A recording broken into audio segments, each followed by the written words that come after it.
오늘 우리에게 주시는 하나님 말씀 보겠습니다. 마가복음 1장 9절에서 13절의 말씀입니다. 마가복음 1장 9절에서 13절까지의 말씀.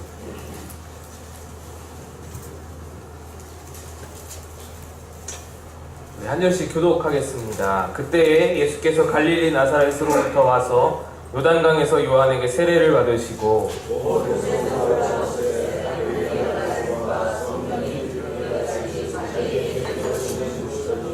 하늘로부터 소리가 나기를 너는 내 사랑하는 아들이라 내가 너를 기뻐하노라 하시니라.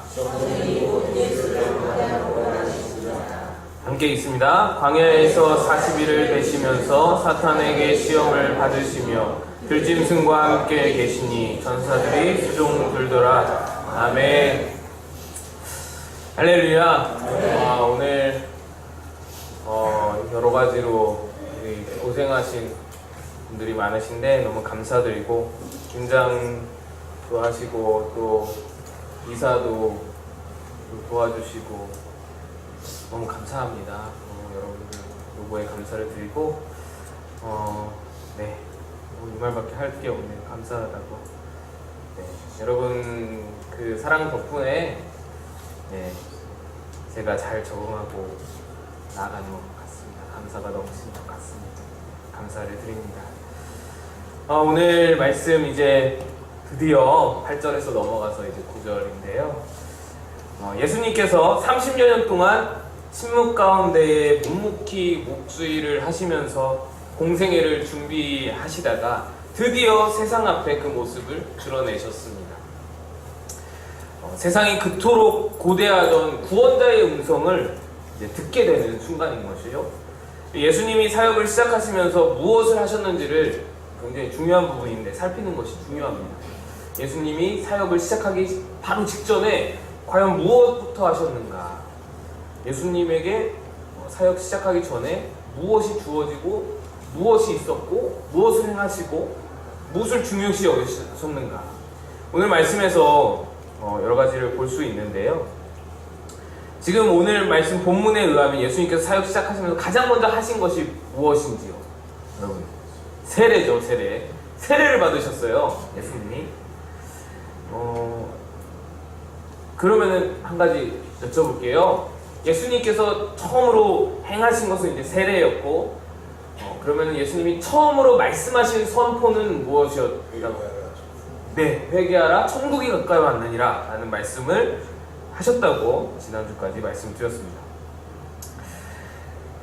예수님이 세례를 받으셨어요. 근데 그때 어떤 일이 일어났냐면, 오늘 본문의 말씀에 보면은 세례 받으시고 물에서 올라오실 때에 10절에서 있죠. 첫 번째, 뭐가 갈라지고? 하늘이 갈라지고, 두 번째, 뭐가 내려와요? 성령이 비둘기같이 내려오시고, 그 다음에 세 번째로 하늘로부터 소리가 있었습니다. 세례 요한이 베푼 물 세례는 여러분 어떤 의미를 지니고 있다고 말씀드렸죠? 우리 말씀 한번 봅시다. 누가복음 3장 3절입니다. 누가복음 3장 3절. 누가복음 3장 3절 말씀. 우리 화면 보시면서 한번 읽겠습니다. 시작! 요한이 요단강 부근 각처에 와서 죄사함을 받게 하는 회개의 세례를 전파하니. 세례 요한이 베푼 물 세례가 어떤 의미를 지니고 있다고요? 회개의 의미를 지니고 있었습니다. 그러니까 세례는 지난주에도 제가 설명드렸는데 회개의 의미를 가지고 있어요. 세례는 죄를 씻음받은 것을 모든 사람 앞에서 공표하는 겁니다. 이 사람 죄 씻음받았습니다. 그리고 물속에 이렇게 담갔다가 꺼내는 의미가 뭐라고요? 예수님과 함께 죽었다가 다시 살아났음을 의미하는 겁니다. 거듭남을 의미하는 거예요. 이 사람의 모든 죄가 씻겨졌고 예수님과 함께 죽었다가 다시 살아났습니다. 이 사람의 인생은 이제 새 생명이고 새로운 인생입니다. 거듭남의 인생입니다. 이렇게 그것을 표현하는 것, 그것의 표시가 이제 세례라고, 세례 예식이라고 말씀을 드렸죠. 근데 오늘 보면 예수님께서 세례를 받으세요. 예수님께서 세례를 받으세요. 예수님은 죄가 있으신가요? 없으신가요? 없으세요. 근데 없는데 왜 세례를 받으세요? 씻을 죄도 없는 분이. 우리 요한복음 1장 29절 화면을 한번 봅시다. 예. 요한복음 1장 29절 함께 읽습니다. 시작. 이튿날 요한이 예수께서 자기에게 나아오심을 보고 이르되 보라 세상 죄를 지고 가는 하나님의 어린 양 이로다. 세례 요한이 예수님 보고 죄가 있다는데 어떠세요? 이게 뭔가요? 예수님은 죄를 짊어지셨어요. 그죠? 예수님, 이 죄가 누구의 죄예요? 인간의 죄죠. 예수님이 지으신 죄가 아니고 인간이 지은 죄인 거예요. 예수님께는 죄는 없지만 인간의 죄를 짊어지셨기에 세례를 받으신 것을 설명할 수가 있는 것이죠. 예수님은 죄인의 대표로 죄를 짊어지시고 세례를 받으신 거예요.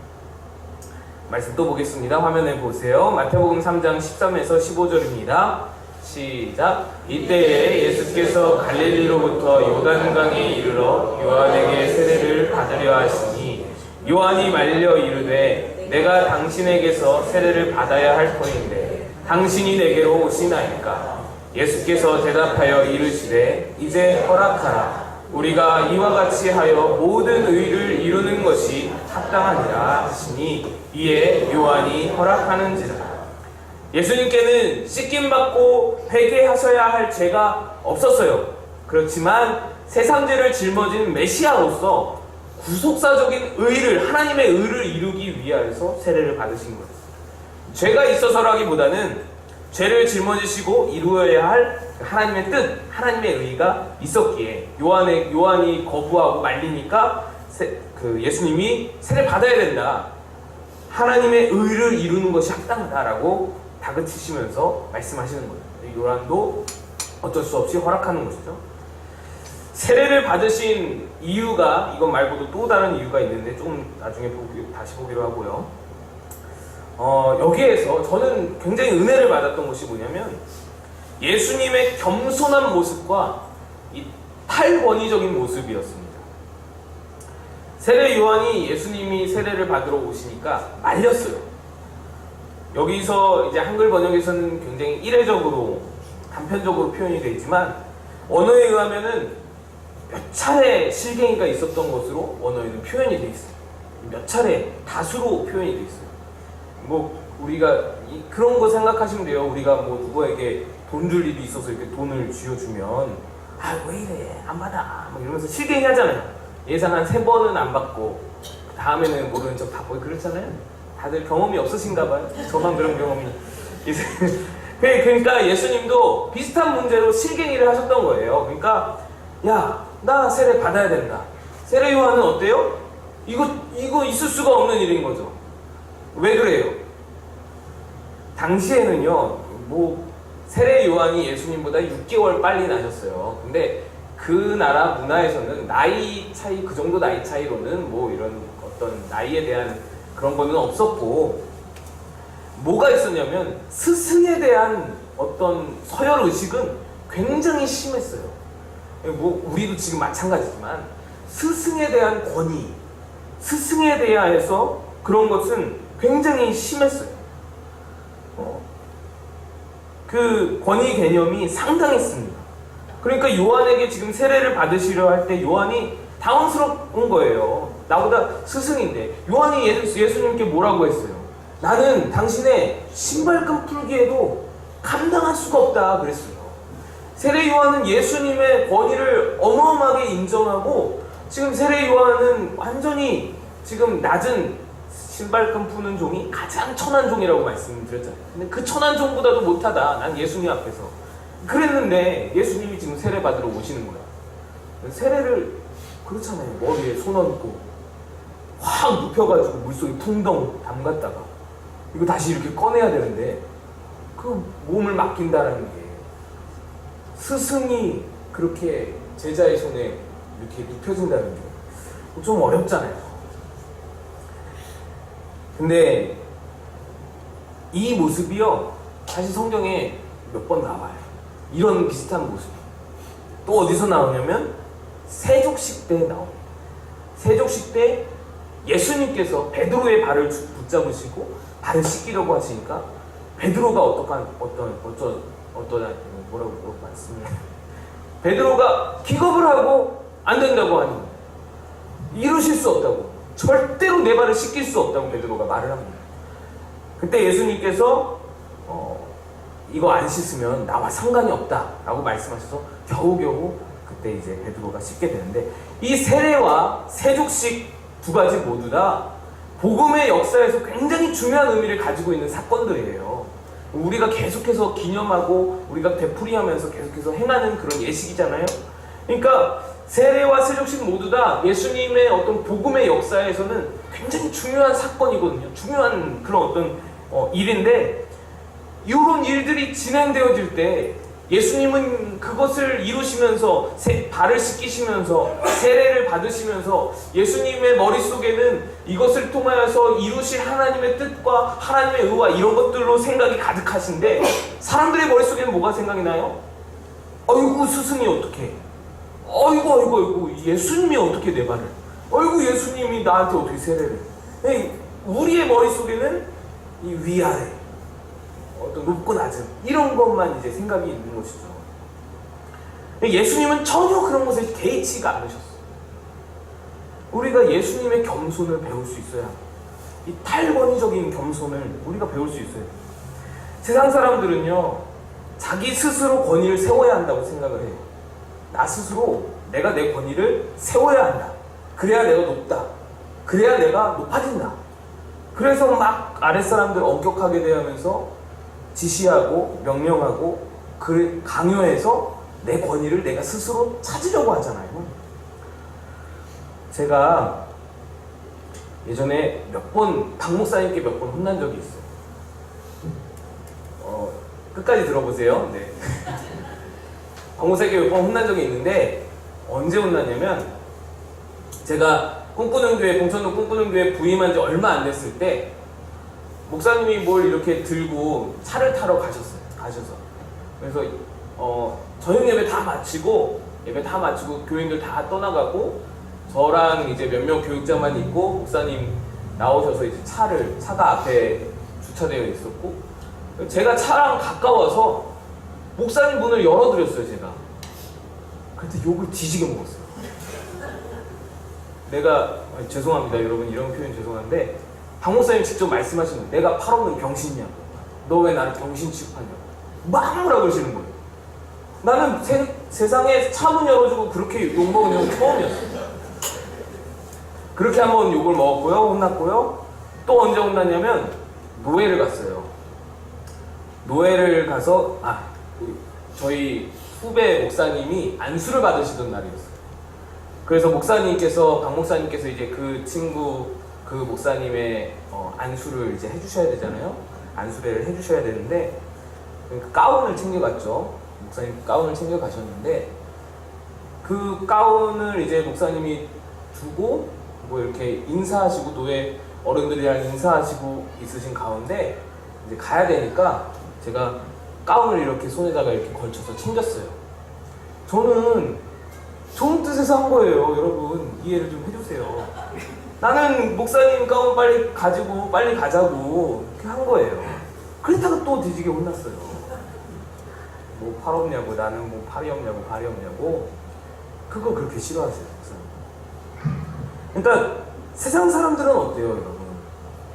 그거 가운을 들고 뒤에서 졸졸졸 따라와야 내가 권위가 있는 줄로 알잖아요. 그거 이렇게 들고 따라와 줘야, 그래야 내가 권위 있는 사람처럼 보이겠다 생각을 하는 거예요. 근데 여러분 그래요? 아닌 거예요. 그거 아니죠. 오히려 그 권위를 내려놔야 사람들이 존경을 하게 되고, 그리고 그제서야 그 존경심에서 권위가 세워지는 거예요.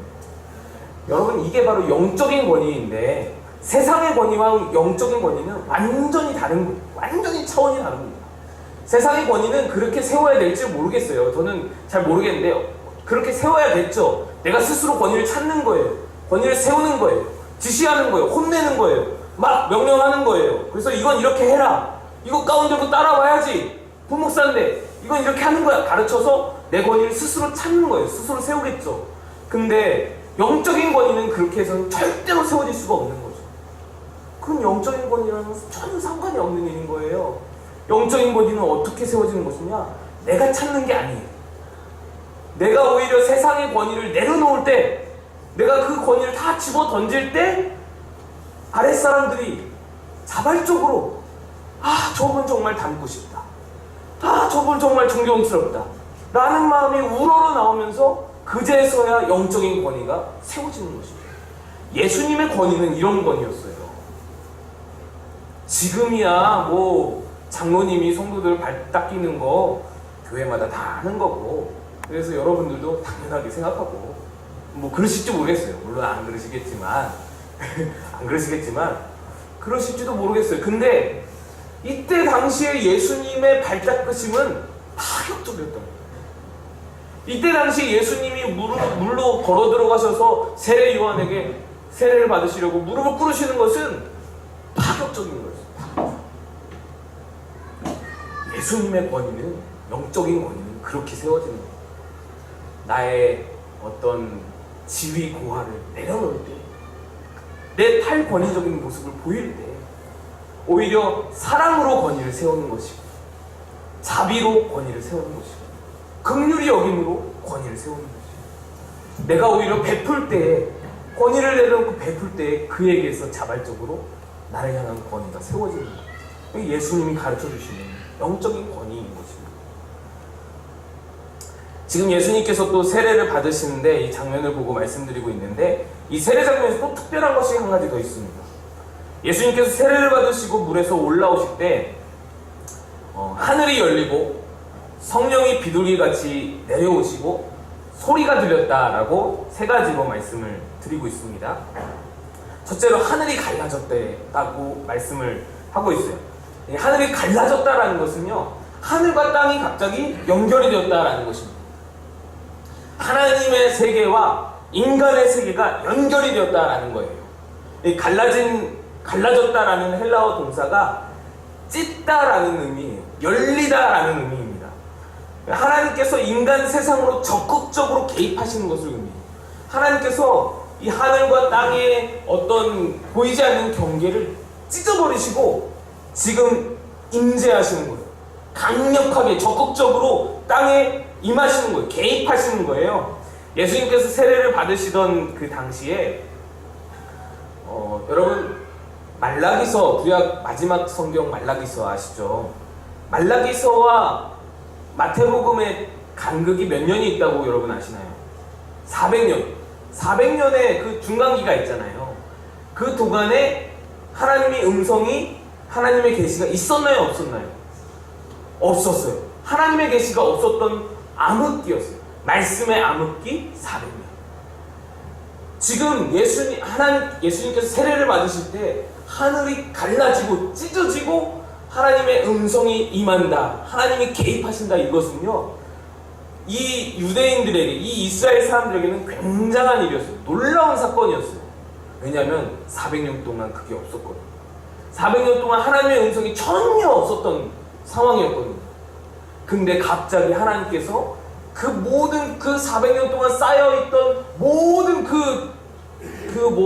뭐랄까요, 이렇게 막혀있던 담을 허물어 버리시고 갑작스럽게 적극적으로 개입하시는 거예요. 음성을 말씀하시는 거예요. 하나님의 음성이 임하는 400년 만에 처음 있는 일인 것이죠. 놀라운 일인 거예요. 하나님의 지금 이 장면, 세례를 받으시는 이 장면을 향한 하나님의 관심이 얼마나 크신가를 보여주는 것이죠. 우리와 막혔던 그 무언가를 하나님께서 찢어버리시고 400년 만에 인간 세계를 찾아오시는, 음성으로 계시하는 그런 장면인 것입니다. 하나님에게 굉장히 중요한 일임을 우리가 알 수 있죠. 사실 이 예수님의 세례받는 장면은 예수님의 데뷔 무대였어요. 예수님께서 이제 사역자로서 공생애를 시작하면서 시작을 알리면서 사람들에게 첫 선을 보이는 장면이 바로 이 세례 장면인데, 하나님께서 그 일을 위하여서 이렇게 하늘을 찢으시고 음성으로 개입하시면서 예수님의 정체성을 만방에 알리시는 것입니다. 그리고 또 무슨 현상이 있었냐면 성령이 비둘기처럼 내려오심을 보았다라고 기록되어 있습니다. 예수님은 세례 요한에게 물 세례를 받으면서 동시에 성령 세례를 받으신 거예요. 여러분, 우리는 성령 세례 어떻게 받은 줄 안다라고 말씀드렸죠. 지난주에 성령 세례를 받은 것을 우리는 어떻게 안다? 시인할 때, 예수님을 믿는다고 우리가 시인할 때, 고백할 때, 예수를 주로 고백하는 그 시점이 바로 내게 성령이 임재하셨구나, 성령님이 내 안에 내주하시는구나 하는 것을 아는 상황인 거예요. 성령이 임하셔야만, 성령이 아니고서는 고백할 수 없으니까. 오늘 본문에 성령이 임할 때 나타나는 특징이 한 가지가 더 있어요. 한 가지가 더 있어요. 뭐냐면 성령이 예수님에게 임하시고 나서 음성이 들려요. 하나님의 음성이 들리는 거예요. 어떤 음성이냐면 널 사랑한다. 너는 나의 사랑하는 아들이다. 그리고 내 기뻐하는 자다. 이 말씀이 들리는 거예요. 여러분, 언제든지 하나님이 나를 사랑하신다는 것을 느껴지면 성령님이세요. 성령님이신 줄 알면 돼요. 아, 성령님이 내 안에 계시구나. 근데 언제든지 이거 하나님이 나를 별로 사랑하지 않으시나? 하나님이 나는 별로 챙기지 않으시나? 하나님은 저 사람은 복을 주시고 나는 별로 안 주시나? 이런 생각이 들면 그건 누가 주는 거예요? 마귀가 주는 거예요. 분명합니다. 분명해요. 하나님이 우리를 사랑하신다는 말이 진짜고 진리이고, 하나님이 우리를 관심이 없다거나 우리를 미워하신다거나 그런 생각은 다 마귀의 것입니다. 성령님이 우리 가운데 임하시면 하나님이 날 사랑하신다는 그 마음이 우리 가운데 들리는 거예요. 이 얘기는 또 조금 이따가 다시 하기로 하고요. 그리고 이 본문은 삼위일체를 설명하는데 굉장히 중요한 본문입니다. 성경에 여러분, 삼위일체라는 말이 나올까요? 안 나올까요? 성경에 삼위일체, 굉장히 중요한 교리인데 성경에 삼위일체는 안 나와요. 이게 안 나와서 이단들이 여러분들한테 그렇게 접근해요. 야, 삼위일체 성경 어디 나오는지 찾아봐라. 삼위일체 성경에 안 나온다. 그러고는 뭐라는 줄 아세요? 그러니까 니네 교회 가짜다. 그렇게 말하는 거예요. 이렇게 접근을 해요.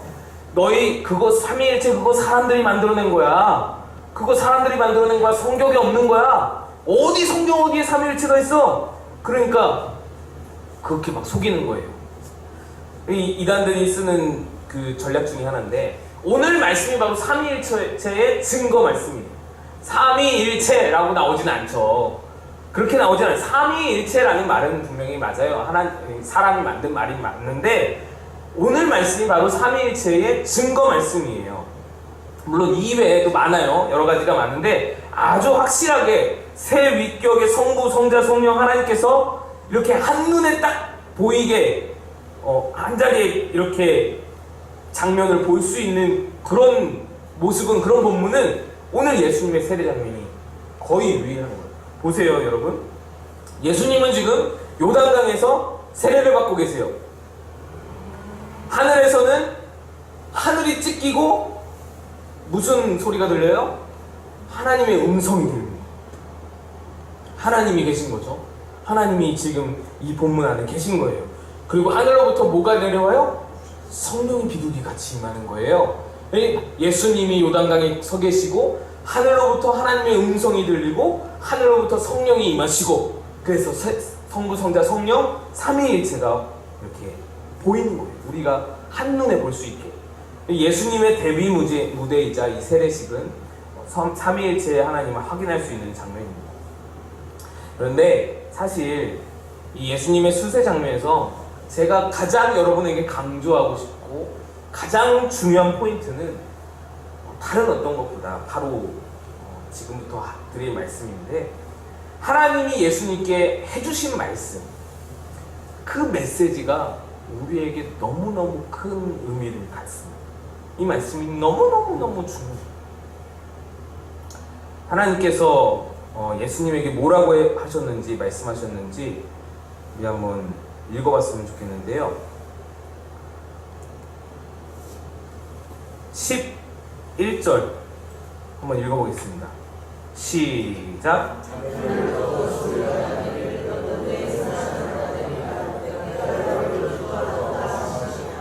예. 하나님께서 이제 세례 받으시고 사역을 시작하고자 하시는 예수님께 이렇게 말씀하는 거예요. 너 내 사랑하는 아들이다. 내가 너를 기뻐한다. 라고 말씀하는 거예요. 여러분, 세례 요한이 광야에서 이제 사람들이 많이 거주하는 지역으로 건너와서 광야 생활을 청산하고 건너와서는 처음 사역 시작할 때 그의 정체성을 제가 뭐라고 말씀드렸는지 기억나시나요? 성경에서는 그를 광야에 외치는 자의 소리라고 말씀을 하셨어요. 그게 그의 정체성이었어요. 그 정체성을 분명히 한 후에 그의 사역이, 본격적인 사역이 시작이 되었단 말이죠. 그의 정체성은 그거였어요. 주의 오실 길을 예비하는 자, 소리. 하나님의 일을 감당하기 전에 자신의 정체성을 분명히 가져야 그 사역을 시작할 수 있는 거예요. 여러분, 이 회사에서 다른 회사로 이직을 했어요. 그러면 처음 일을 시작할 때 가장 중요한 게 뭐예요? 어떤 일을 시작해야 하는지. 내가 이 회사에서 맡은 게 무엇이냐? 이거겠죠. 맡은 게 무엇이냐? 내 직급은 어떻게 되느냐? 그거에 따라서 내가 뭘 할지, 뭘 안 할지가 결정이 되는 거예요.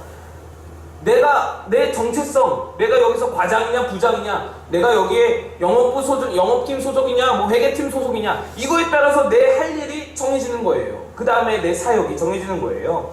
세례 요한의 정체성은 소리였어요. 형체도 없이 그냥 메시지만 전달하고 자기는 사라지는 소리. 그 소리라는 정체성을 확실히 한 후에 주님의 오실 길을 예비한다라는 사명을 감당할 수 있는 거예요.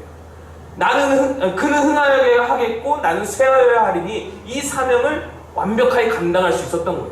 왜? 나의 정체성은 소리니까. 나의 정체성은 외치는 자의 소리니까. 그것을 감당하는 거예요. 정체성이 분명하니까. 오늘 예수님도 마찬가지인 거예요. 하나님이 예수 그리스도의 모든 공생의 사역 이전에 그분의 정체성을 온 세상에 공포하십니다.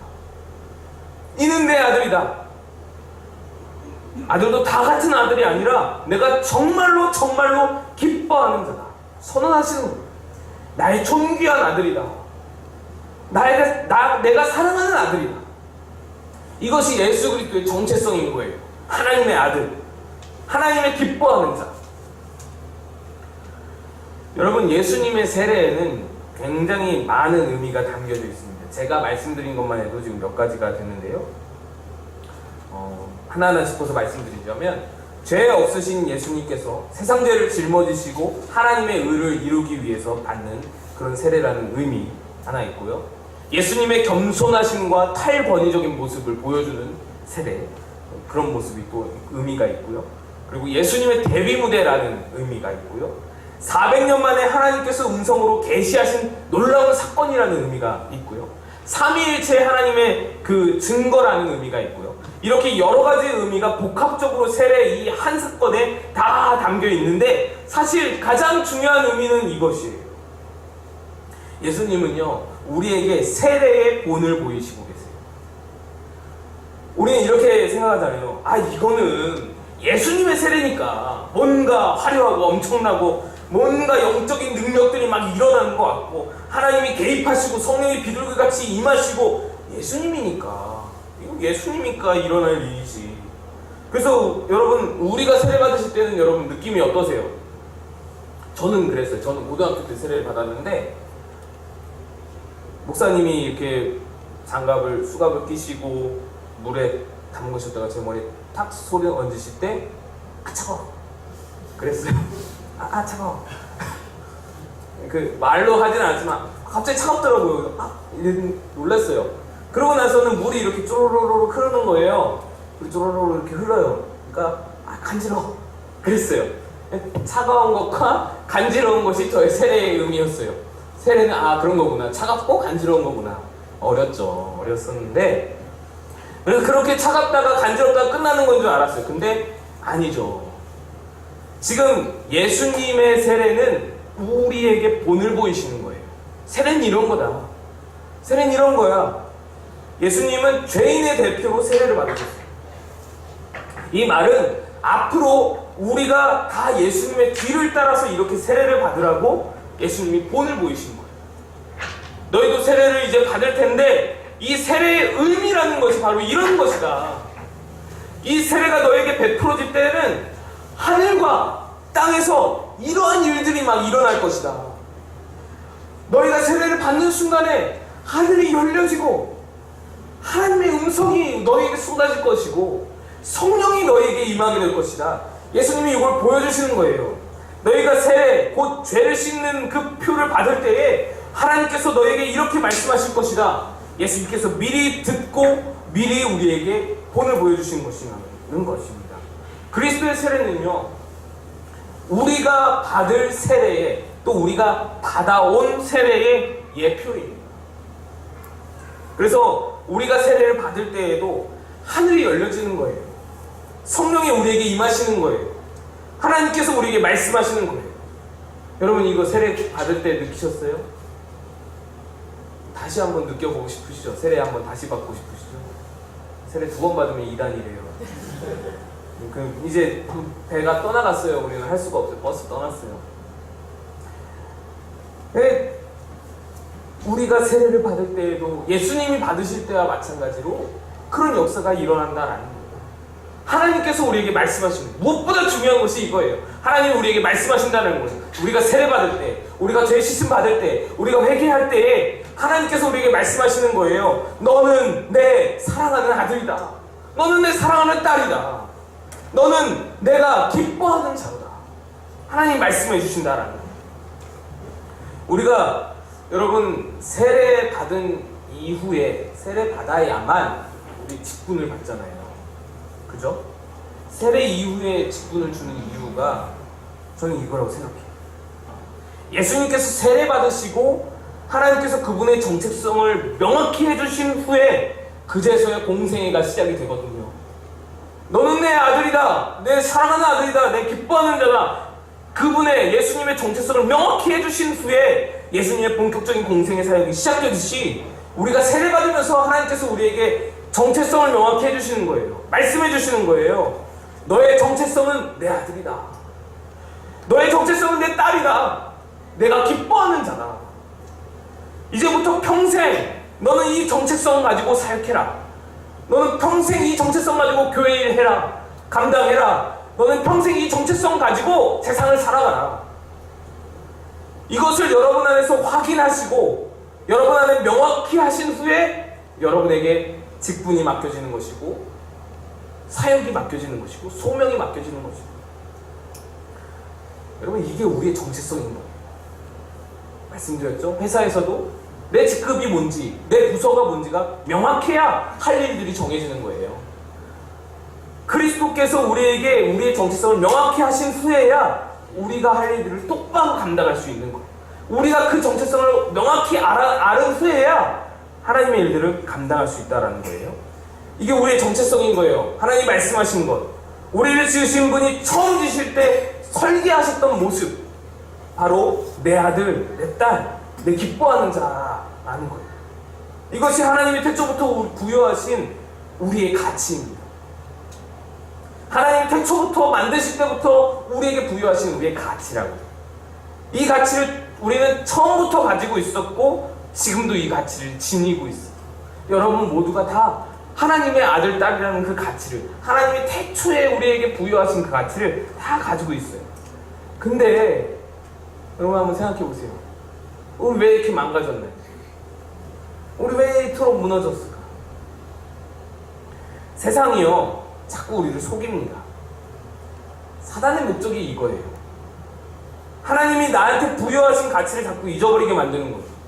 야, 너 못 배웠잖아. 야, 너 그거 못 배웠으면 가치 떨어지는 거야. 너 2% 떨어졌어. 너 세상 사람들에 비교해서 너는 요만큼 떨어지는 거야. 야, 너 돈 없잖아. 그래, 넌 실패자야. 넌 이만큼 떨어지는 거야. 가치가 떨어지는 거야. 너의 가치는 요만큼이야. 세상에서 사단이, 마귀가 자꾸 우리에게 속삭이는 거예요. 야, 네 자녀들 봐, 자녀들. 야, 정신 차려. 너 자녀들 엉망이잖아. 너 가치 이만큼 떨어지는 거야. 너 형편없다니까. 이게 너의 정체성이야. 이렇게 자꾸 속이는 거예요. 하나님께서 우리에게 처음 부여하신 하나님의 아들, 하나님의 딸이라는, 하나님의 기쁨이라는 가치는 그런 게 아니에요. 한 번도 번복된 적이 없고, 한 번도 수정된 적이 없고, 한 번도 왜곡된 적이 없어요. 바뀐 적이 없다라는 거예요. 그 존귀한 가치는 여러분이 태어날 때, 아니 그 훨씬 전부터, 태초부터 지금까지 수천 년, 수억 년이 지나도록 변함이 없는 거예요. 가치는, 그 가치는. 왜 자꾸 사단이 우리를 속여요.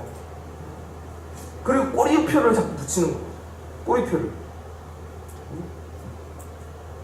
고졸이라는 꼬리표 붙이고, 가난이라는 꼬리표 붙이고, 자식 농사 망쳤다고 꼬리표 붙이고, 그리고 그걸로 자꾸 우리를 괴롭히는 거예요. 야, 너 그거밖에 안 되잖아. 야, 네가 무슨 권세야? 야, 네가 무슨 교회 일을 해? 하나님 영광 가리잖아. 이렇게 자꾸 우리를 속이는 거예요. 방해만, 너 방해만 돼, 안 돼. 여러분, 제가 여기 5만원짜리라.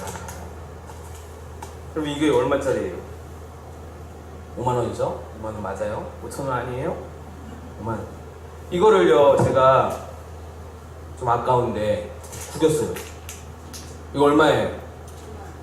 5만원이죠. 한 구겼으니까 이거 좀 한 35,000원 돼야 하지 않을까요? 아니죠, 5만원이죠. 제가 이걸로 코를 풀어요. 얼마인가요? 5만원이죠. 한 15,000원으로 떨어져야 될 것 같은데 5만원이잖아요. 제가 이걸 발로 밟아도 한 5,000원짜리가 돼야 될 것 같은데 이건 5만원이라고요. 왜 그런가요? 왜 그래요? 5만원에는 한국은행이 부여한 가치가 있는 거예요.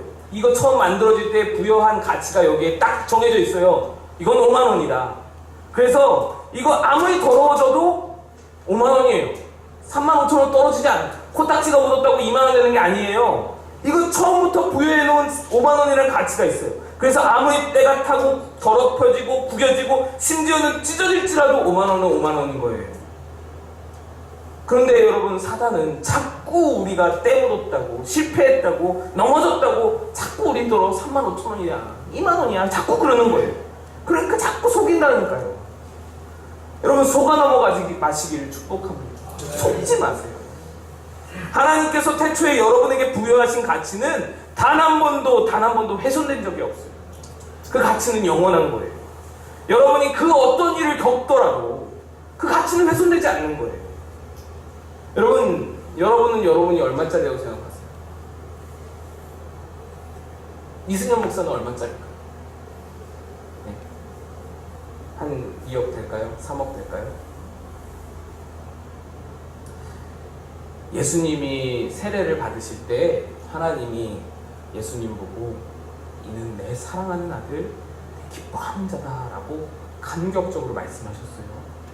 그래놓고는 그 사랑하는 아들, 사랑한다던 아들을 잡아 죽이셨어요. 십자가에 죽이셨어요. 아니, 사랑한다더니 갑자기 막 죽이셨어요. 그럼 생각해보세요. 하나님이 갑자기 막 마음 바뀌었을까요? 사랑한다더니 갑자기 막 미워서 죽여버렸을까요? 그거 아니잖아요. 여러분 다 아시잖아요. 그렇게 사랑한다고 선포하신 그 아들을 왜 죽이셨어요? 그 아들만큼 또 사랑하는 이들이 있으니, 근데 그 사랑하는 이들을 살리기 위해서는 이 사랑하는 아들이 죽어야 하는 거예요. 내가 이는 내 사랑하는 아들이요 내 기뻐하는 자다라고 온 세상에 선포해버린 그 사랑하는 아들을 죽여야만 이들을 살릴 수가 있는 거예요. 그래가지고 예수님을 죽이고서라도, 그 사랑하는 아들을 죽이고서라도 살리고 싶은 그 사람이 있기 때문에 예수님을 죽인 거잖아요. 여러분, 그래서 우리는요, 저는요, 예수님 짤이에요. 예수님 짤. 권사님은 예수님 짤이에요. 장로님은 예수님 짤인 거예요. 우리가 그토록 높이고 그토록 찬양하고 그토록 영광 돌리는 그 예수님 짤이, 우리는 예수님 짤이라는 거예요. 우리에게 부여하신 예수님 짤이라는 그 가치는요, 5만원이 구겨져도 5만원이듯이, 뭐가 코가 묻어도 5만원이듯이, 우리에게 부여된 예수님 짤이라는 가치는 변함이 없다는 거예요. 내 상황과 상관없이, 내 무슨 환경과 관계없이, 내가 공부를 잘하건 못하건, 내가 뭐 돈이 많건 적건 관계없이 나에게 부여하신 예수님 짤이라는 가치는 영원한 거예요. 변함이 없는 거예요. 그러니 속지 마시라고요. 넌 얼마짜리야? 이런 거에 속지 마세요. 넌 모자라. 넌 부족해. 넌 저 사람보다 못하잖아. 이거 속지 마시라는 거예요. 여러분, 이 정체성이 있어야, 이게 우리의 정체성이에요. 예수님 짤이라는 정체성.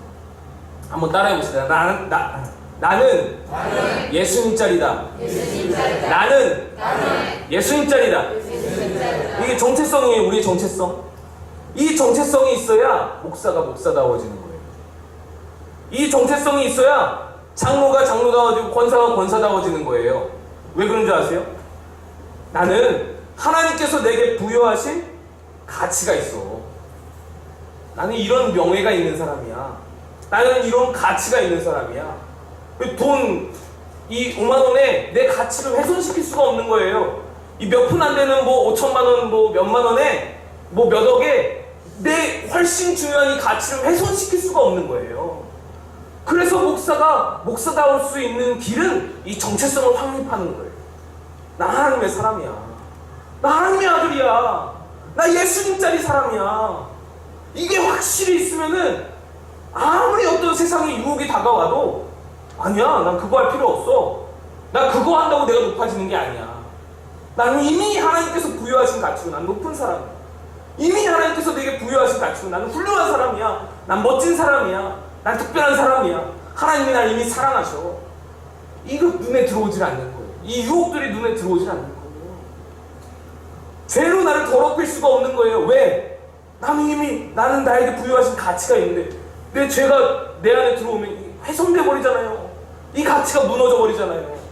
하나님의 나에게 부여하신 이 아름답고 존귀한 예수님 짤이 가치가 다 어그러져 버리잖아요. 그러면 안 되는 거잖아요. 여러분, 이 정체성이 그래서 중요한 거예요. 권사가 권사다울 수 있는 이유는 이 정체성인 거예요.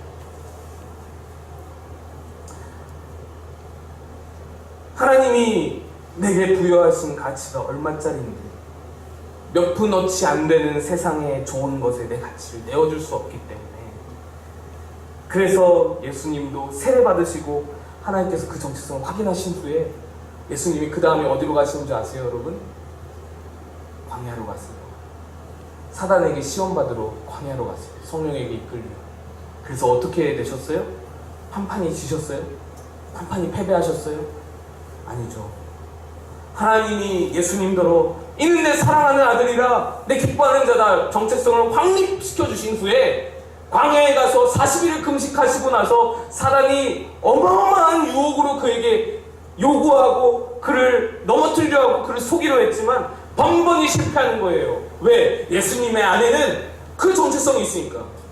하나님의 아들이야. 하나님의 기뻐하는 자야. 내가 그 가치를 훼손시킬 수 없지. 아무리 배고파도 이 가치가 남아있어서 이거 끄떡이 없는 거예요. 유혹에 넘어가지가 않는 거예요. 여러분, 유혹에 이길 수 있는 가장 강력한 힘은 바로 내 정체성을 깨닫는 것이죠. 내가 누구인가? 내 가치가 어떠한 가치인가? 여러분, 또 내 정체성을 확인하면요, 내 자존감이 올라가요. 난 귀한 사람이니까. 난 절대로 어떤 비천한 사람이 아닌 거예요. 난 미천한 사람이, 난 존귀한 자예요. 이 세상 창조주께서 내게 허락하신 예수님 짤이라는 가치가 내게 있으니까, 하나님이 나를 사랑하시니까, 천지 창조하신 우주의 주인께서 나를 사랑하시니까, 이 자존감이 있으니까요, 누가 내게 막 욕을 퍼부어요. 아이고, 막 욕을 퍼부어요. 그래도 까딱 없는 거예요. 욕하라면 하라지. 나는 이미 하나님의 사랑을 충분히 받고 있어서 그 사람이 욕하는 말도 난 상관이 없는 거예요.